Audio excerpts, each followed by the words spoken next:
J'ai rejoint Legrand. Okay. C'était il y a 24 ans, j'ai 48 ans, donc j'ai travaillé un jour sur deux de ma vie dans la vente.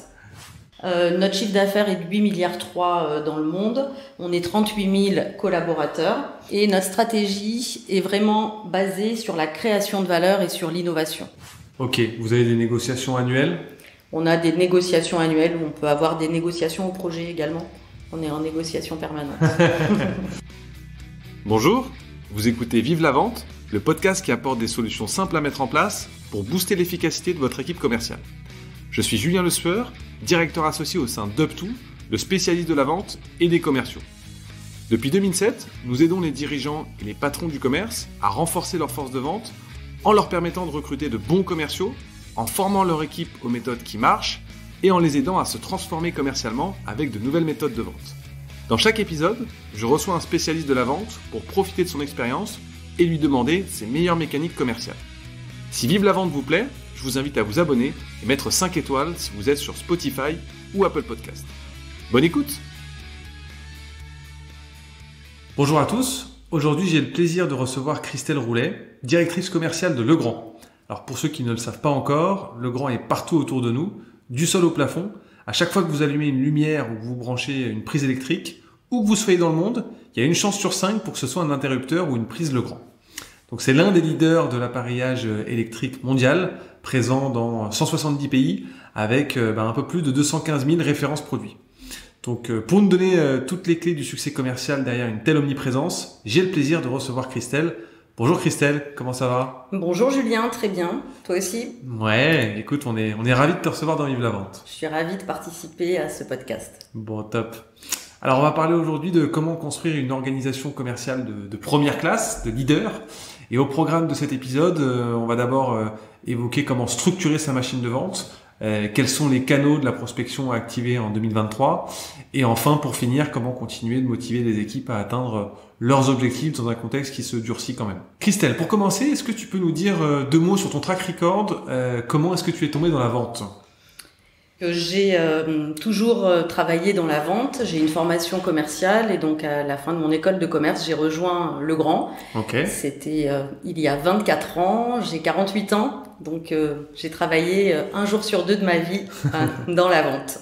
Ok, donc pur produit Legrand. Pur produit Legrand, j'ai commencé responsable commercial en région Rhône-Alpes, j'ai occupé plusieurs postes de responsable commercial, puis j'ai fait du management régional. Du management national jusqu'à il y a 5 ans où j'ai pris le poste de directrice commerciale pour Legrand France sur la partie B2B. Ok, donc pas mal de promotions ces dernières années. Est-ce que tu saurais nous dire quelle était ta plus belle vente, du moins celle dont tu aurais le plus appris ? Alors, j'ai plusieurs très belles ventes en tête. J'imagine. Je pense à une vente que j'ai réalisée au début de ma carrière, donc sur la fin de mon poste responsable commercial sur le marché du tertiaire industrie. Ok. J'ai réussi à convaincre nos clients donc d'installer des tableaux de distribution d'énergie sur un data center. Donc le marché du data center aujourd'hui, tout le monde en parle beaucoup. C'est un marché qui est en pleine expansion. Ouais.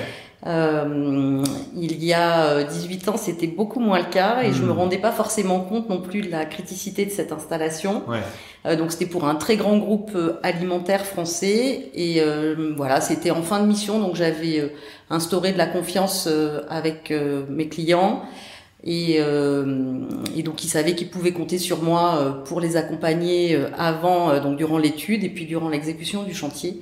Et donc c'était une belle preuve de confiance et je suis assez fière parce qu'en fait j'ai été pionnière sur ce sujet puisque c'est un segment qui est très stratégique pour Legrand aujourd'hui puisqu'on a doublé notre chiffre d'affaires sur ce segment depuis 2017. Waouh! Donc tu étais précurseur, pionnière Ouais. comme on dit, donc bravo, effectivement c'est une belle anecdote. À ton image, comment vous faites chez Legrand pour avoir une promotion qui soit principalement de l'interne sur les hauts postes de management notamment? C'est quoi la recette miracle sur ce sujet de la promotion interne? Alors, je pense que les valeurs de l'entreprise sont très importantes. Ouais. D'ailleurs, on les a remises en forme là, ces dernières semaines. On a 4 valeurs qui sont essentielles. Cardinal, ouais. La première, c'est que nous dessinons l'avenir. Okay. On a la chance d'être dans un secteur d'activité qui est en pleine mutation pour accompagner la transition énergétique. Ouais. On contribue effectivement à cette transition grâce à l'efficacité énergétique et à d'autres éléments. On célèbre l'inclusion, c'est un pilier de notre feuille de route RSE qui est extrêmement important. La mixité est importante pour nous, mais on essaie de mettre en avant aussi toutes les minorités, quelles qu'elles soient. Okay. Le troisième pilier, c'est que nous rendons les choses simples. Alors, ce sont des valeurs qui s'appliquent à l'ensemble des entités du groupe, mais qu'on retrouve vraiment sur la partie commerciale. Je pense que les relations entre les gens sont simples, et on essaie vraiment d'instaurer des relations simples également avec nos clients, de leur faciliter le quotidien et d'avoir une bonne capacité d'écoute et d'être réactif. Ça, c'est dans les relations, ça se retranscrit aussi dans les process et les méthodes de vente? Exactement. Okay. Oui, mais c'est également dans les process, dans la fabrication, dans toutes les différentes étapes de la production jusqu'à la vente. Okay. Et puis bien sûr, nous répondons présent. Je crois que c'est très important de se mobiliser aux côtés de nos clients. Ok, top. Alors, est-ce que maintenant qu'on a les valeurs de Legrand, est-ce que tu peux rappeler à nos auditeurs la proposition de valeur, qu'on mette un peu aussi des mots techniquement? Bien sûr. Donc, tout d'abord en quelques mots, pour décrire Legrand, on est un groupe français dont le siège social est basé à Limoges, en province. C'est un des seuls groupes du CAC 40 à avoir ses racines en province. Notre chiffre d'affaires est de 8,3 milliards dans le monde. On est 38 000 collaborateurs et notre stratégie est vraiment basée sur la création de valeur et sur l'innovation. Ouais. Comme je le disais précédemment, la transition énergétique nous amène à faire évoluer toutes les infrastructures électriques et numériques du bâtiment. Bien sûr. Et dans ce cadre-là, on se doit d'apporter des solutions qui sont plus connectées, qui permettent de piloter l'efficacité énergétique, de piloter ses consommations, de piloter ses dépenses également. Et donc la proposition de valeur, elle est vraiment autour de ces enjeux-là. Et pour cela, on se doit d'accompagner la montée en compétences de nos clients, parce que c'est un enjeu de filière. Il faut vraiment que toute la filière puisse prendre ce virage vers l'efficacité énergétique. Ok. Très bien. Bon, on le voit, tu as commencé à en parler, mais dans ce secteur du bâtiment qui est un peu plus tendu cette année, quels sont vos enjeux là du 6 prochains mois? Tu as commencé à parler du sujet énergétique. Est-ce qu'il y en a d'autres? Alors, il y a le sujet énergétique. On travaille énormément sur les infrastructures de recharge pour les véhicules électriques. Ouais, donc, c'est effectivement un segment de marché qui nous mobilise énormément. Okay. Avec le connecté. On a de nouvelles cibles clients et de nouveaux modèles économiques à mettre en place. Qu'est-ce que vous produisez concrètement pour les recharges Alors, très concrètement, la borne sur laquelle tu vas brancher le cordon de ton véhicule électrique. Donc, que ce soit des bornes pour les bâtiments tertiaires, donc les bureaux, mais également pour le résidentiel. Et puis aussi pour des plus grosses infrastructures. D'accord, ok. Bon, top. Elles sont fabriquées à Rouen, en Normandie. On en est très fiers. Et top. Qu'est-ce que vous continuez chez Legrand de faire mieux que la concurrence en 2023? Alors déjà, on a une équipe commerciale qui est itinérante, donc qui visite les clients. Ouais. Et je pense que la relation humaine en face à face est un réel atout. Ce qu'on apporte plus aux clients, je pense que c'est l'écoute. Je pense qu'on a des relations simples. On dit souvent, en s'amusant chez Legrand, qu'on est sérieux sans se prendre au sérieux. Okay. Et ça reprend les valeurs que j'ai décrites précédemment.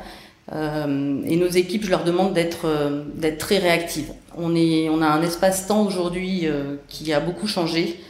Tout va très vite et nos clients ont besoin d'avoir des réponses immédiates. Ok, sérieux sans se prendre au sérieux, agilité, réactivité, c'est ce qui fait qu'aujourd'hui vous gagnez plus souvent que la concurrence. Exactement. Ok, et vous avez quoi comme avantage concurrentiel?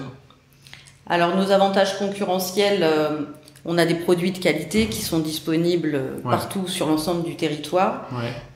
L'innovation, ça reste un critère qui est essentiel.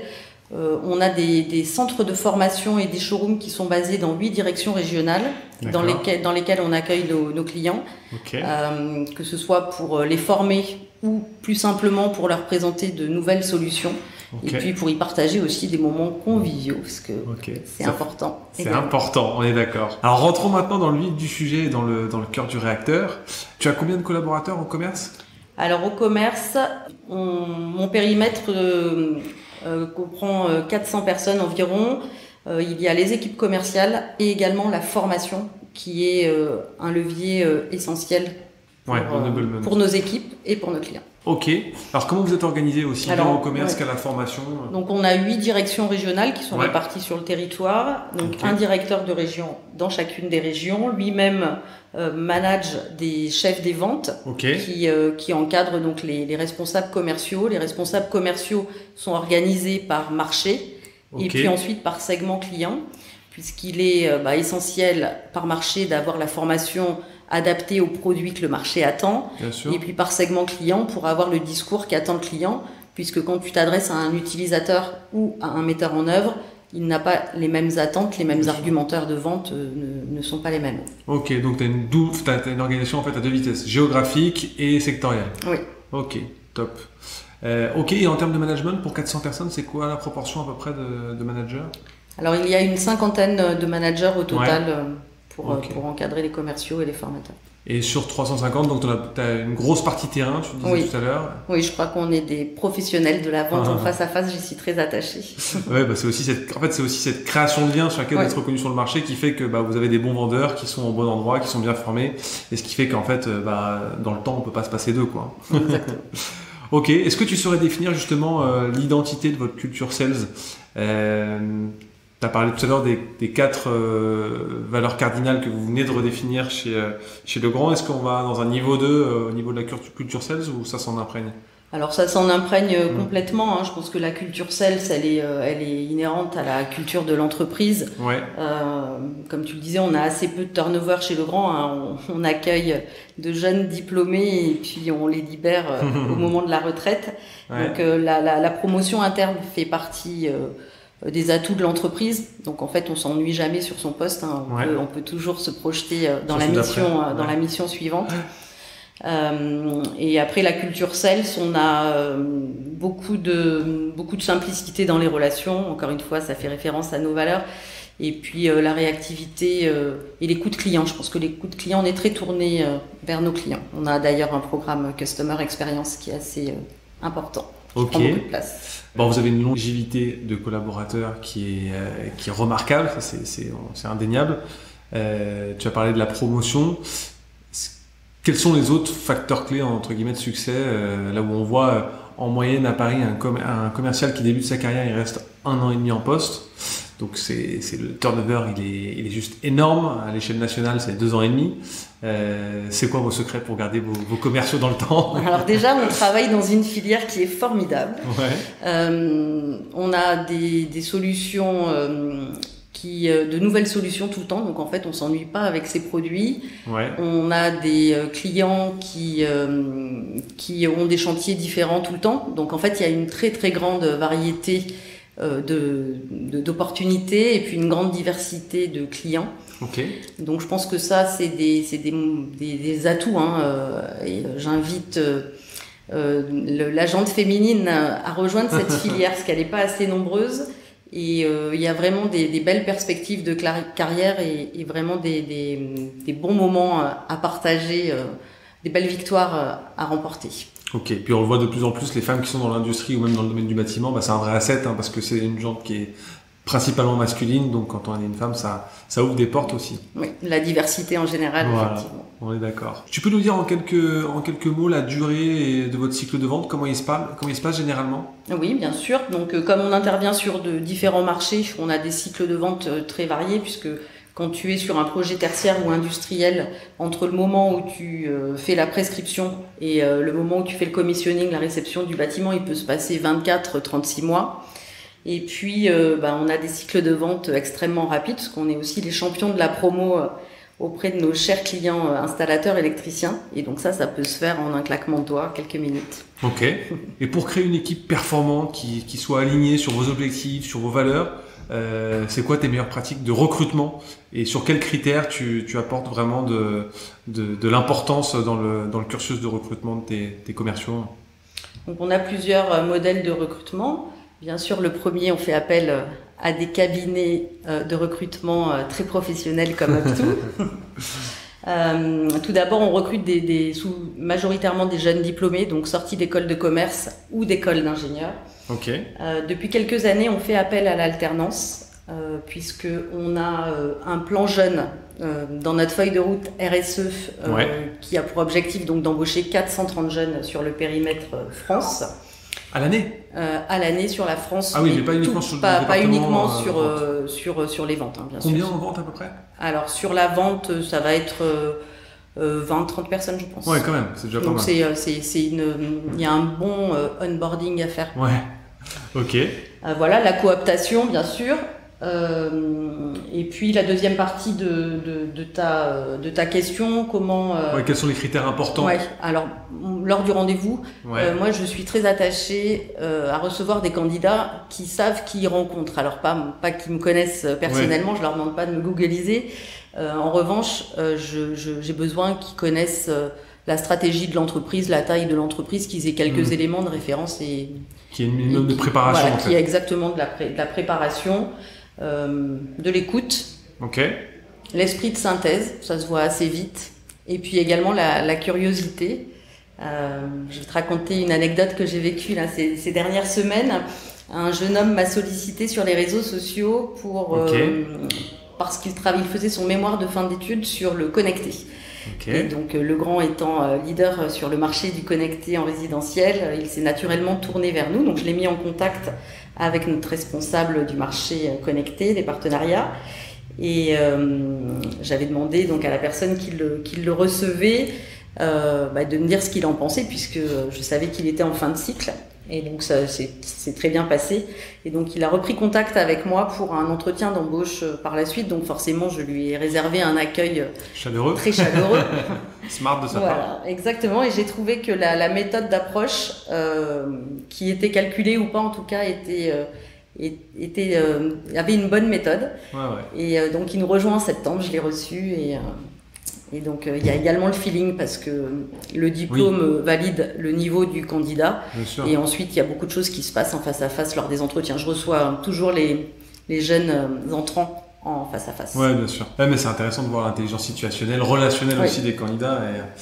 Et je lisais il y a pas longtemps une phrase qui disait il vaut mieux recruter les candidats plutôt que de les recruter sur leurs compétences, il faut les recruter sur leur savoir-être et leur tempérament, parce que ça change pas, quoi. Exactement. Alors que les compétences, ça s'acquiert. On parlait tout à l'heure de la création de liens. Je voudrais revenir là-dessus, parce que vous avez une approche qui est très terrain, et forcément, il y a pas mal de choses qui ont dû évoluer ces 3 dernières années. Donc, qu'est-ce qui a changé justement dans votre façon de vendre depuis les épisodes qu'on connaît de 2020-2021? Donc, effectivement, quand tu parles d'il y a 3 ans, tu fais référence à la période Covid qui nous a immobilisés à nos domiciles et qui nous a demandé de nous réinventer dans les entretiens de vente. Nous avons, comme la plupart des entreprises, développé des outils et bien sûr utilisé le distanciel pour nous adresser à nos clients. Donc on a acquis beaucoup de compétences et je trouve que cette période a eu la vertu en fait de nous aider à structurer les rendez-vous, puisque quand tu as un entretien en Teams, il est déjà cadré en timing.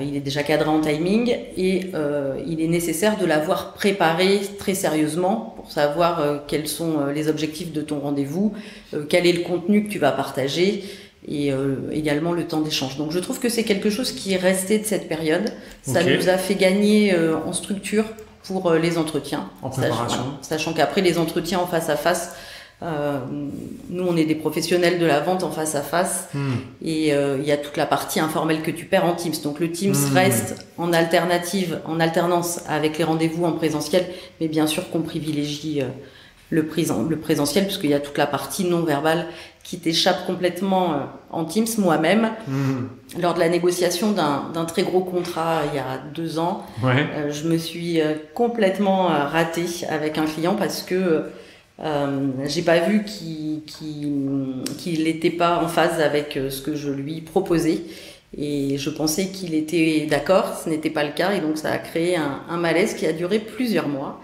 Et donc maintenant, ce client, il se reconnaîtra s'il m'écoute. Je m'interdis de faire des rendez-vous distanciels avec lui. On apprend aussi de ces périodes-là qui sont charnières. Ok, et hyper intéressant, mais en tout cas, si je comprends bien, ça vous a permis aussi de mieux structurer les rendez-vous, de mieux les préparer. On sait que tout se joue dans la préparation. En réalité, si tu as fait une bonne découverte en amont, que c'est bien structuré, en principe, ça doit couler de source. Qu'est-ce qui explique en 2023 la performance chez tes commerciaux? C'est quoi les qualités entre les meilleurs et on va dire et les commerciaux du ventre mou? Alors la pugnacité, la réactivité, l'agilité, c'est vraiment les trois qualités qui me paraissent très différenciantes pour un bon vendeur. La curiosité pour aller chercher de nouveaux marchés et pas rester enfermé dans sa feuille de route, même s'il est nécessaire de la respecter. La pugnacité, parce que nos clients, ils aiment ça. Ils ont besoin de sentir que le vendeur a envie de remporter la commande, et puis ça montre aussi la fiabilité du collaborateur, et puis bien sûr l'écoute pour bien comprendre le besoin. Ce que tu viens de me citer, c'est que du savoir-être ou du tempérament. Comment, et surtout en ce moment, on garde sa force de vente motivée et sur le pont? Alors, pour moi, il y a 3 axes essentiels. Le premier, bien sûr, c'est leur donner le cap, qu'ils comprennent la stratégie de l'entreprise, leur donner la vision. Pour qu'ils s'y inscrivent et qu'ils soient ambassadeurs ensuite des messages qu'on leur fait porter au moment des plans d'action, qu'ils comprennent vraiment que ça sert la stratégie de l'entreprise, qui concourt à la pérennité et au développement de l'entreprise. Le deuxième, c'est leur donner une feuille de route claire, un plan d'action très détaillé avec un cadre très défini. Donc là, c'est très opérationnel. Et ensuite, tu fais référence à un marché qui est perturbé, effectivement, on en parle tous. Et là, je pense que le rôle des managers est essentiel dans l'accompagnement au quotidien pour qu'ils se sentent épaulés par leur boss. Ok, c'est très clair. Donc si je résume, c'est commencer par le why, c'est-à-dire redonner le cap, la vision moyen long terme. 2, comment ça se décline en plan d'action opérationnel avec des objectifs qui soient clairs pour les équipes. Et 3, avoir un management qui soit au quotidien sur le terrain et qui montre l'exemple, qui soit proche des équipes. Exactement. Ok. Et quels sont les réflexes de cette vente que tu tâches d'insuffler au quotidien à tes équipes? Alors la curiosité, l'exemplarité bien sûr, mais tu viens de le citer. Je pense que ce qui peut faire la différence, c'est aussi la curiosité du collaborateur. Nous, on travaille dans le second œuvre, donc on est dans une filière qui est assez traditionnelle, mais en revanche, on a de nouvelles opportunités tous les jours, et ne serait-ce que de bien savoir lire un panneau de chantier quand on est au coin d'une rue peut être une opportunité et montre la curiosité. Ok. Et comment se fait la prospection justement chez vous? Parce que vous avez un parc de clients très installé, vous êtes connu sur toute la place. Comment on fait pour gagner encore des clients quand on bosse déjà avec... je connais pas votre taux de part de marché, mais je suppose qu'il est très élevé. On a effectivement une clientèle assez traditionnelle, mais comme toutes les entreprises, il nous faut des nouveaux clients. Donc notre clientèle d'installateurs électriciens, elle se renouvelle quand même. Donc il est indispensable qu'on connaisse ces nouveaux électriciens. Donc on découvre les entreprises qui s'installent. On a également beaucoup de leads sur legrand.fr, qui est un site qui est très très fréquenté. Donc, on capte des leads par le digital. Les jeunes installés dont je parlais tout à l'heure, on a aussi à cœur de les animer, de les faire se rencontrer, puisque les électriciens sont, chez les artisans en tout cas, sont des populations qui travaillent seules et c'est très important de les fédérer pour qu'ils puissent échanger avec leurs pairs. Okay. Donc ça, c'est des points qui sont importants. Et puis sur le marché plus new business, on a de nouveaux acteurs, de nouvelles chaînes éco qui sont différentes de celles qu'on connaît jusque-là, qui peuvent être un peu plus complexes. Et donc, on les identifie notamment avec le marketing quand on se positionne sur ces nouveaux marchés. Je faisais référence tout à l'heure à la borne véhicule électrique, au connecté. Et donc, il y a des nouveaux acteurs qui interviennent sur ces marchés-là.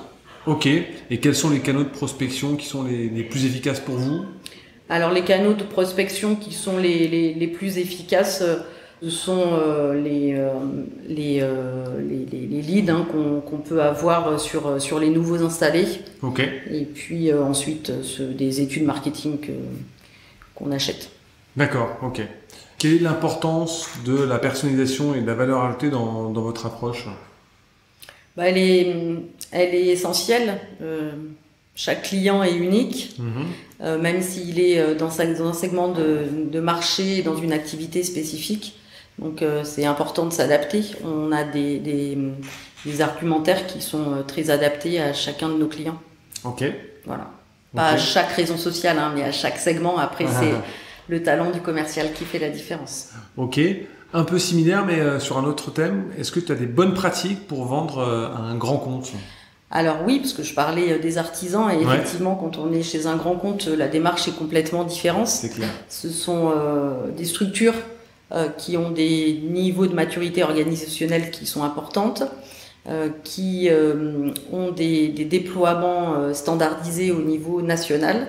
Donc il est important de s'adresser à eux de façon encore plus structurée. Donc on a mis en place des plans de compte qui définissent qui reprend notre stratégie, leur stratégie, donc le point de convergence entre nos stratégies, de manière à définir des objectifs, définir des potentiels accessibles, le partager avec eux, c'est essentiel. Organiser des business reviews entre les directions, de manière à engager les directions aux côtés des équipes commerciales pour qu'elles soient garantes du succès également. Et donc tout ça est très très structuré et fait l'objet de plusieurs moments de ritualisation dans l'année. Ok, vous avez des négociations annuelles ? On a des négociations annuelles où on peut avoir des négociations au projet également. On est en négociation permanente. C'est quoi tes meilleurs conseils justement pour une négociation face à un acheteur dont l'objectif il est obligatoirement de baisser son prix de 10 points ? Comment tu tiens tes prix ? C'est quoi tes meilleurs conseils ? Alors on a des atouts qui sont liés à notre matériel parce que il y a une facilité de mise en œuvre qui leur permet de gagner du temps, une disponibilité produit qui est inégalable puisqu'on est présent dans tous les points de vente de la distribution.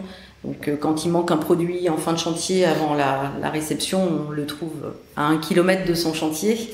Et si on trouve pas le produit, ça peut vite coûter très très cher s'il faut remettre la réception à plus tard.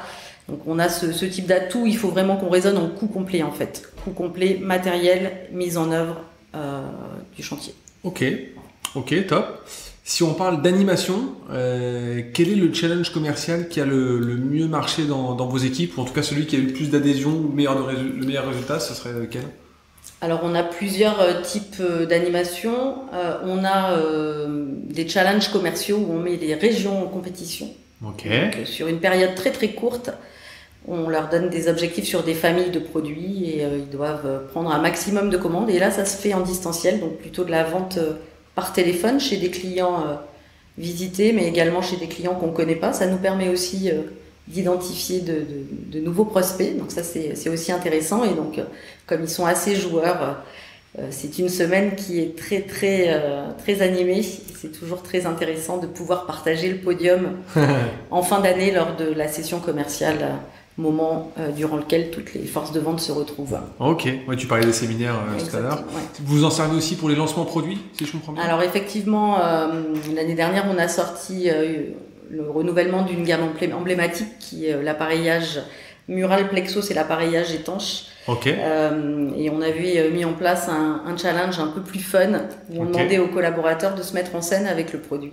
Donc là, certains ont fait des vidéos en montagne en faisant de l'escalade, d'autres en mer, et puis, des choses un peu plus traditionnelles, mais le film, le montage en fin d'année était assez sympa et a fait plaisir à voir. Bon, c'est top.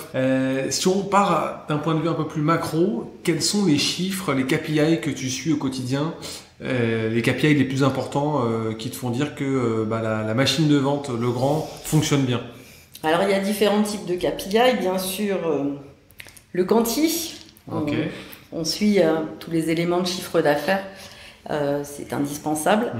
On met en place une feuille de route, donc durant laquelle, en début d'année, on définit les clients qu'on va visiter par segment en fonction du plan d'action, avec la fréquence de visite. C'est quelque chose d'assez précis, et donc tout au long de l'année, on suit la conformité du déploiement de cette feuille de route par rapport à cette feuille de route.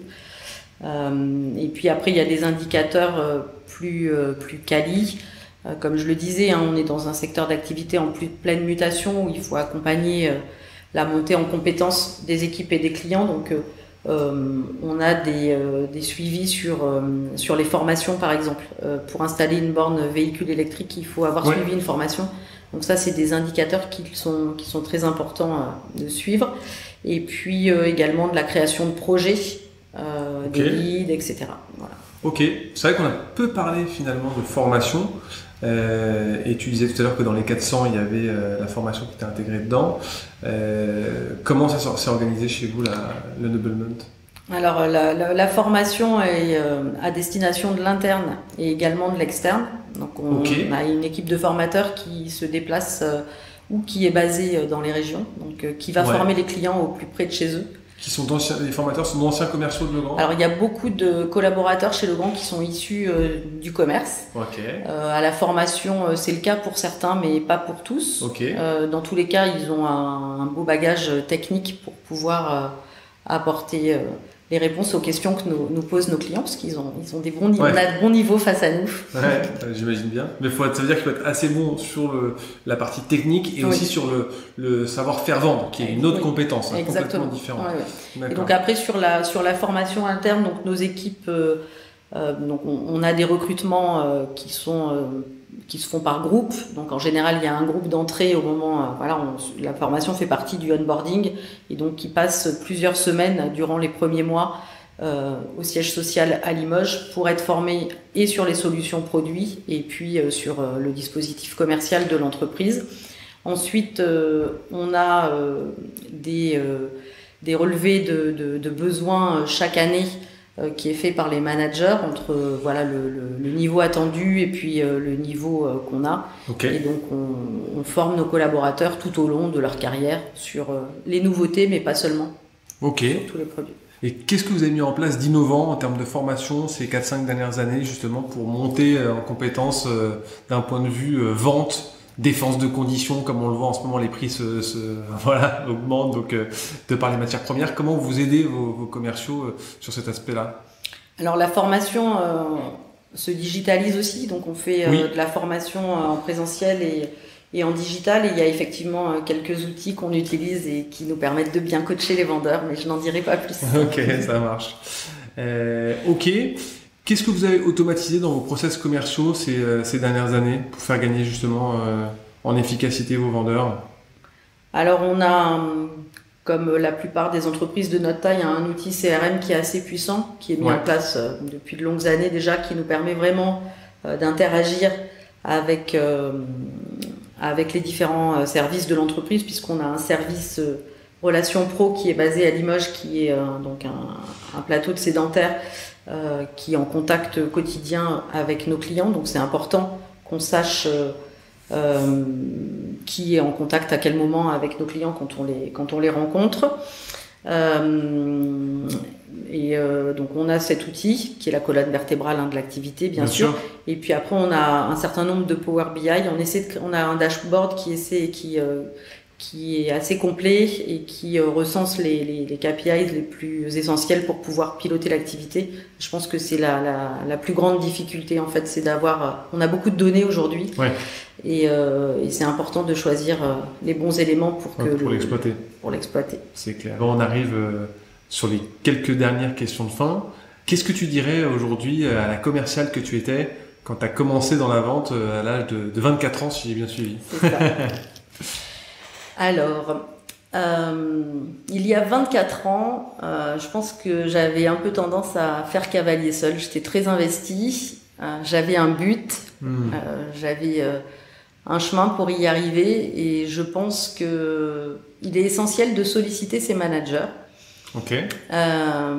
Parce que on est plus fort ensemble. Enfin, solliciter ses managers et ses collègues, je pense que le chasser en meute est vraiment quelque chose qui est très profitable à l'entreprise.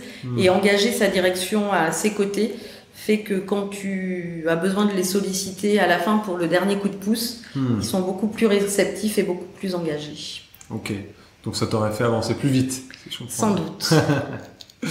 Ok. Est-ce que tu as des livres ou d'autres supports à recommander à nos auditeurs sur la vente, sur l'entrepreneuriat? Alors les livres sur la vente, effectivement, j'ai la chance d'en lire de nombreux, puisque on travaille avec des cabinets de recrutement comme Up2 qui font des livres de qualité. Donc bien sûr que je lis ces livres. Ma lecture la plus régulière, c'est un média indépendant en ligne, je ne sais pas si tu le connais, qui s'appelle Philonomiste.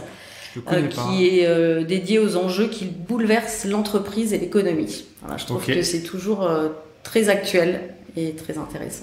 Ok, et ben on le partagera, Philonomiste. Top.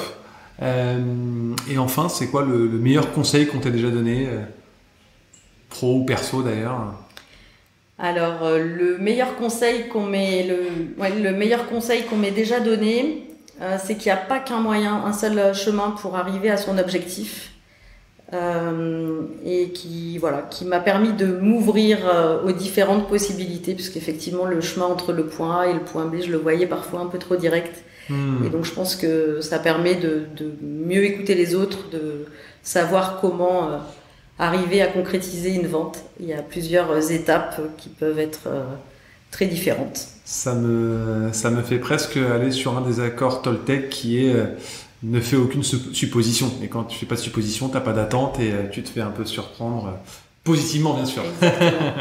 Ok, super. Merci beaucoup Christelle d'être venue sur Vive la Vente pour nous donner tes meilleurs conseils d'organisation. Je te dis à très vite et vive la vente. Merci beaucoup. Au revoir Julien. Merci beaucoup d'avoir écouté cet épisode jusqu'au bout. Pour pas rater notre prochain invité, je vous invite à vous abonner et à mettre 5 étoiles si vous êtes sur Apple Podcast ou Spotify. Et vous pouvez aussi nous suivre sur LinkedIn. Je réponds à tous les commentaires et je vous dis à très vite pour un nouvel épisode et vive la vente!